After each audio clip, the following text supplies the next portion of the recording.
Quilters, this is Sarah from Snugglebug Stitching, and today we've got another Quilt Tours video. So if you didn't watch the first Quilt Tours videos, this came about from a request I got on a YouTube video a while ago for some Quilt Tour videos. And the idea of making just one Quilt Tour video was pretty overwhelming because even though I don't keep most of my quilts, I still have a lot of quilts in the house. So I've divided up into different random categories. Number one was Paisleys and a little bit of a pep talk. And today, for video number two, we're going to do spirals. So I got a stack of quilts here that we will go through and look at, talk a little bit about each. And so one of the things we're going to talk about with spirals is sort of how my spirals have changed as I've been doing them. And some kind of different things you can do with spirals. And our next Quilt Tour video is going to be, I'm going to go through and show you the quilts that I made for my Vintertex ambassadorship. So for these quilts here, these are all my own design except for one, this one right here, and I'll talk a little bit about that one too. So let's look at some quilts. So this first quilt here is the first version of my Checker Cakes quilt. Checker Cakes is just a basic checkerboard style quilt. We just alternated between 9 patches with 4 high volumes and 9 patches with 5 high volumes, and each block has an opposite match, or so like this block right here, we have 4 of this particular high volume. In the quilt somewhere there is a block that has 5 of that high volume, and it will also have, so where it has 5 of this low volume, its match will have 4 of that low volume. And I originally designed this quilt to use up a bunch of leftover layer cake squares that I had. And then later on, I did a quilt along with it. This was my first quilt along. So when I did a quilt along with this one, I added a little bit to the pattern to make it more friendly as far as you could use scraps, stash, fat quarters, mix and match, because I had a whole lot of layer cake squares left over then because I had just made a quilt, a bunch of quilts that used layer cake patterns, but there were a few left over here and there. So I had a bunch of those to burn. And turned out most of the layer cake squares that I had left over were reds and pinks with some greens and grays. So I just so happened to have a lot of layer cake squares that went really nicely together. And I'm going to show you, we're going to take a close-up of these spirals, but first I'm going to show you some things that you can do with spirals. So let's take a look at this notebook paper. I'm going to draw some of the variations that you can have with spirals, but first let's kind of take a look at some of my spirals. So let's get a close-up of one of them. You can see there that I bring the center of my spirals to a point. And I like to do this, one, because I have an easier time doing that. I can make them look better than if I do the rounding the centers, and also because that point gives you a nice stopping place for if you need to readjust your hands. Now, I don't stop and readjust my hands all that often, but you know, for people who do, that's a nice stopping point. So let's just have a look at what a rounded center would look like. And I quilt better than I draw. There we have a rounded center. And let's just pretend with that rounded center that I needed to stop and readjust my hands at some point. So I have to stop somewhere on the curve. And that's harder to restart smoothly along the curve than if I brought that to a point. So if I'm going to bring that to a point, it's a great built-in place to stop and readjust my hands.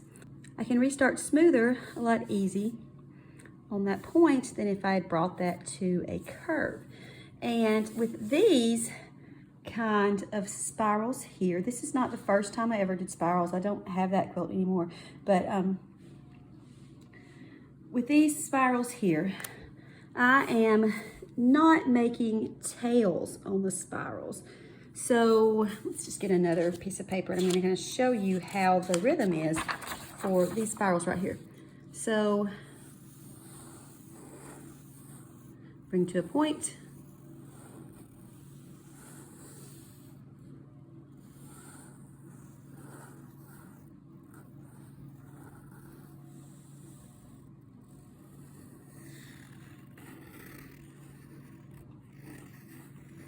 And if I need to stop somewhere and echo, I can.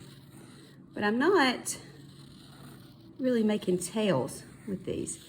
And when I first started this, I kind of thought the spirals with tails were pretty hard. And this is a lot harder to draw than it is to quilt. But this is kind of the idea of spirals with tails sort of intimidated me. So I just did them like this. And you see I'm just, with like any quilting design, with any all over quilting design, I'm wiggling around and filling up the space. That kind of has a tail right there. You can see here, it looks a whole lot better on the quilt than it does in my drawing. But that's kind of the first way that I did my spirals. So the little video that's playing right now is a reel that I made for Instagram with Checker Cakes #1. Right before the Checker Cakes Quilt Along, we went on a 2-week road trip out west, and I brought Checker Cakes #1 along with us for the trip. And this quilt here is my Chappel Windows design. This was featured in Quick and Easy Quilts. This particular design, I had gotten some old blocks, some old quilt blocks that my great-grandmother, whose name is Chappel, and I know that Chappel is spelled incorrectly in that design title, but it's spelled the way her name was spelled. So this particular design was how I decided I wanted to sew her quilt blocks together. And these are not her quilt blocks, I made these.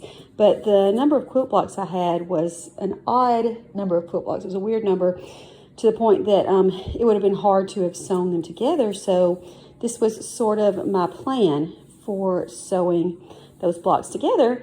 And I submitted this design to Quick and Easy Quilts, and it was accepted. So I did spirals for this one. There are a lot of golds in this quilt, so I decided to use a subtle yellow for the quilting. And these spirals are bigger than the spirals that I used for Checker Cakes, but they're the same way to make the spirals. So let's just kind of trace one. You can see right here, I'm tracing that spiral, coming in, around into a point, bringing my center to a point, and then coming back out. And instead of, this is not really a tail, sort of like a tail, but I'm not tracing it back around like I would a tail. I'm just going into the next design. And something I kind of want to show you, the spirals that you can do if you need to, and I just need to find one where I did that. This spiral right here, this is kind of what you can do if your design doesn't end up being as big as you want it to be. So let's just trace my path in here. So coming to the center, coming back out. And when your design is not as big as you want it to be, you can stop short of going all the way around and echo back around that to make it bigger. So if I wanted to, I could do that again. I could echo again before I came back out.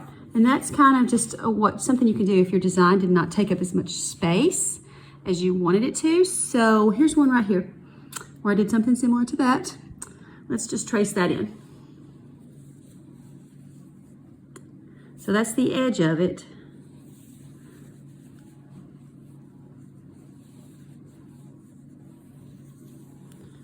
Coming out. And you can see here, I've echoed back around because either, I don't remember at this point what I was going for there, but either the design wasn't as big as I wanted it to be, or for whatever reason, I wanted to end up over here instead. So stopped right here, short of finishing that design, and then went back around. And then once I was back around, I stopped right here. And there we are on our next spiral. So the point of all that is that the spirals They look like, sometimes while you're watching somebody quilt, it looks like that they're just impossibly fitting all this stuff where it shouldn't be, like they have this grand plan, but really you're just kind of winging it and wiggling around and fill up the space. If something doesn't end up where you want it to, then just echo back around or add another, you know, looks like you're adding another spiral, but you're not, you're just echoing back around. And then also the spirals do not all have to be the same size. And I know some people like for all their spirals to be the same size, and that's an aesthetic preference. You know, do what you want on that. I have never really been one to care that they were all the same size. If I have a small space to fit something in, I'll do a smaller one. So you can see right here, there's a much smaller spiral. And you can also see that when I was done, looks like right here, I sort of ran out of room. So for whatever reason, instead of circling, I decided to stop right there and echo in to that next spiral down there. So the point of all that is, don't let all this stress you out. Don't overthink it. Just quilt along and have fun. So in this video, this is a reel from Instagram where I was actually quilting the Chappel Windows quilt. And I'm using the spirals without tails, and you can see me kind of echoing around, wiggling around. And something that you'll notice is that I tend to always go into my spirals, go clockwise. And you could also go counterclockwise, or you could change them up, whatever you want to do, whatever easiest for you. And another thing that you'll notice, and I'll talk about this a little bit more later, is that I tend to, when I'm making the spirals without tails, I tend to come to the center and then follow that line back out to the outside of that first line. And that's something that I always tend to do with the spirals without tails. It's just easier for me to think about it that way. And we'll look at some of the spirals with tails, and I'll talk about how I do those later. Okay, so this is my Bonnie's Time Chain cover quilt. This one is available as a PDF pattern on my site. I can link it in the description. For this one, I used the spirals with tails. And let me just kind of show you a tail here. So you can see here, this one, after I finished the spiral, I made a little tail, came back, and then went around to the next spiral. And you might have seen a few tails in the other design, but for the most part, most of them didn't have tails. Well, with this one, all of the spirals will have some sort of a tail. And how big the tail is sort of depends on the design of the spiral. You can see this one's got a little bit longer tail. Let's see here. There. That one has a tail. So when I started doing the spirals with tails, this is something that I guess sort of intimidated me for a while. And then one day I just decided to try it. And this is not the first quilt I tried that one on. I don't have that one anymore. But the tail sort of gives you an extra point for stopping if you wanted to stop and readjust your hands. And you can see still here, I do still have the all the different size spirals, because making them completely uniform was never really my thing. That's an aesthetic preference, and I prefer to have the swirls or the spirals be a bunch of different colors. So I do do something a little bit different with the swirls with tails compared to the ones that don't. So let's just have a look at this notebook here, and I'm going to draw for you sort of difference. So if I'm not going to make a tail, I'm going to come in, and when I come to my point, when I go to get myself out of that center, I'm going to go on the outside of that line I just made. So outside of that line I just made, come out a little bit, and then start my next spiral. And this is just kind of what works for me. If you've already been doing this and have a way that works for you, then do that. But you can see, we'll come into the center and then come to the outside. And I draw, you know, not quite as good as I quilt, but this kind of gives you an idea of the rhythm there. And you can still echo around like I did right there, but we are coming to a point and then coming on the outside of that line that we just drew. Now, if I want to make a tail, I like to think about it as kind of doing the opposite. So I'm going to start making pretty much a feather, or that 1/2 of a heart, or even a backwards question mark. So I'm going to start with that, and I'm purposely starting this with a long tail. And when I come to the center, instead of tracing that line on the outside, I'm going to trace that line on the inside.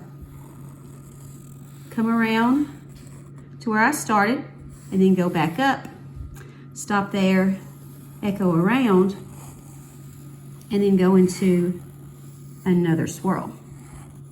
So I'm going to come to the inside when I make the swirls with tails, as opposed to the outside. So with these, I feel like I end up getting a lot more movement around the quilt. And, you know, depending on how good you are at free motion quilting, that may be too much. But you could also do less movement. So right here, I'm going to come down, and I'm not going to make as big of a tail. But see, I'm coming to the inside as opposed to the outside. And with these, you can still do the echoing around. Let's say I want to be right here. So let's just go back up there. So I just stopped that tail short. Didn't go all the way back around. I just turned around and changed directions. So I can make this tail really long here, or I can do one with a much shorter tail. Let's see how tiny that tail is and how tiny that spiral is. So again, wiggling around, and see, I want to fill up this little space right here that I left. So let's go around and do that. So you can still do all that echoing, wiggling around, filling up the space. And this will be much easier to do if you want to practice drawing it. It's a lot easier to practice drawing it when you're not trying to hold the camera with one hand like I am. So yours will look prettier if you practice drawing it. And sometimes drawing it can kind of help you, drawing the design first, can help you for when you're actually free motion quilting it, because it kind of gets you that practice in wiggling around and filling up that space. So in this Instagram reel, you can see me quilting my Bonnie's Time Chain quilt, and I'm using the spirals with tails. And you can see on this one, I'm coming into that spiral clockwise just like I normally do, but instead of echoing that line to the outside, I'm echoing that line to the inside and then coming back down and echoing that tail before I come back around and do it again. So this one is a Trip Around the World quilt, and this pattern is Trippy by Melanie from Southern Charm Quilts. I actually tested this pattern for her and did the spirals on this one. I chose the spirals for this one just because there are so many tiny squares. I think like in the thousands of tiny squares. So I thought that maybe the swirls would soften all those squares. And for the color scheme for this one, I was wanting to go with blue and yellow with pops of red, which is one of my favorite color schemes. And I was actually going for copying the color scheme on a specific quilt. And this quilt, we looked at it last week when we did the paisley, so it's not really part of the tour. But I want to get it out and just show you the difference in the color scheme, even though I did use a lot of the same fabrics that I used for both quilts. So you can see this gingham is here. We've got this with the lemons and strawberries. I've got it in both quilts. So I used a lot of the same fabrics. This one right here is in the Trippy quilt. You can see it right there. So I used a lot of the same fabrics in both quilts, but you can see that the quilts have a completely different feel. So I did pretty good with copying the color scheme as far as I've got these navies in there. You can see some navies here. I've got a lot of yellows that are similar color yellow. Got this one here, that one. There's a yellow that's a similar color. So I do have a lot of the same similar colors, but whereas this one has a nice, I feel like a summery look to it, this one here looks a little bit more psychedelic, especially when you see the whole quilt. And the reason for the change is because I added a few blues that were not found in this one. So this blue right here, and this blue right here, and then maybe this one. This one's not as big of a contrast, but I feel like these two solids right here, completely different blues than anything you have in here. And I feel like adding those completely changed the feel of the quilt to more, I kind of feel like this one looks more psychedelic as opposed to this nice summer feel. I love them both, but that just, just adding that in there just so you can see what a big difference changing a few of the tones of your colors makes in the overall feel of the quilt. And also something that changes it a lot is this one. It's got a whole lot more negative space. So even if I'd kept with all the exact same fabrics that I used in this one, this one having a whole lot more negative space makes for a completely different feel. So there's just, you can change just two small things like that and have your colors give you a completely different feel in your quilt. This quilt is my Ninjas in the Jungle pattern. I feel like this was one of my more genius ideas to combine Ninja Stars with pinwheels. And there's also a little bit of an aspect of a chain design. And got lots of bright colors here, the blues and orange, green. You can see some super cute jungle frogs. And something really cool about this quilt, this fabric is Rainforest Glow from Benartex, and it glows in the dark. But this one, spirals for this one, I decided to use like a blue thread for the spirals. And for whatever reason, I always feel like I need to quilt spirals with Ninja Stars just because I feel like the spirals make sense with like the spinning motion for when you throw those throwing stars. So I really like this one. One of my favorite patterns that I've done so far. We've got this type of Ninja Star here. And there's a blue version. So I've got this in my laundry room because it's the best place to see the glow in the dark. There's a blue version of that other Ninja Star. So here you can see me quilting the Ninjas in the Jungle quilt. I tend to film myself quilting a lot, but you can see me quilting the Ninjas in the Jungle quilt. I'm using the swirls with tails, and I'm doing my normal thing where I go into the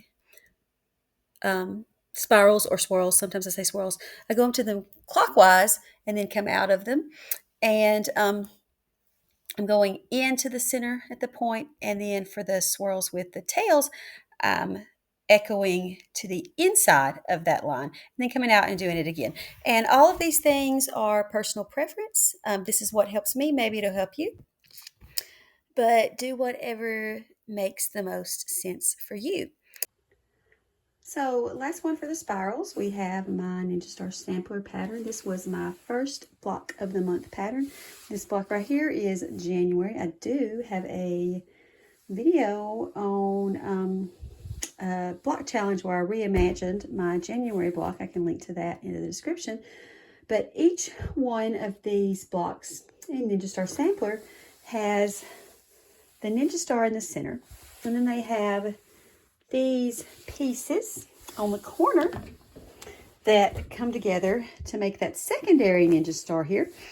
And then this white part, this background part, kind of in the middle, has something different going on in each block. And I'll just kind of show you a few of the blocks, and then I'll play a video at the end where you can see the quilt better, where you can see the whole quilt better. So here's another one of those Ninja Star blocks. These are not sewn together. All of them are not in the order that they would be, like chronologically on the calendar, because I moved them around to just kind of balance out the colors. And this fabric is marbleized from Benartex. So here's another one of those Ninja Stars. Just like I said, everything got the Ninja Star in the middle. And we have our corners that come together to make a secondary Ninja Star. But what we've got in this white part in the center is different on each block. So this is really fun. My first block of the month sampler. And once I started sewing this together, maybe in November of 2024. I had just finished my December block a little early, and I was going to go sew the quilt top together. And once I had it sewn together, the little Snugglebug asked me, you know, how much would you sell this for if you sold it? And I said, why, do you want it? And he said, yes, he did want it. So we still have this one. I have no intention of selling it. I have made it for him. I think that he said that he knew that I would give it to him like he asked, but he didn't know that I would be able to finish it in time to give it to him for Christmas that year. So that was a fun little surprise, sort of surprise. He was surprised to get it when he did. I think he knew I would give it to him, but was surprised that I finished it in time. So we'll just kind of look at a few of those blocks if we can here. So this was a really pretty, bright, colorful quilt, and this is the last one in our spiral quilt tour. So in this video, you see me quilting my Ninja Star sampler quilt using the swirls with tails and using the same techniques that I talked about when we were looking at the other videos of me quilting swirls with tails. Stay tuned for the next episode of Quilt Tours. In that one, we're going to be looking at my quarterly projects that I did during my 2024 ambassadorship for Benartex. So I'm going to leave you with some quilt run videos. I like to get my little Snugglebug outside with me and we run around the yard with quilts, and it gives you a chance to see a little bit more full shots of some of these quilts that we looked at today.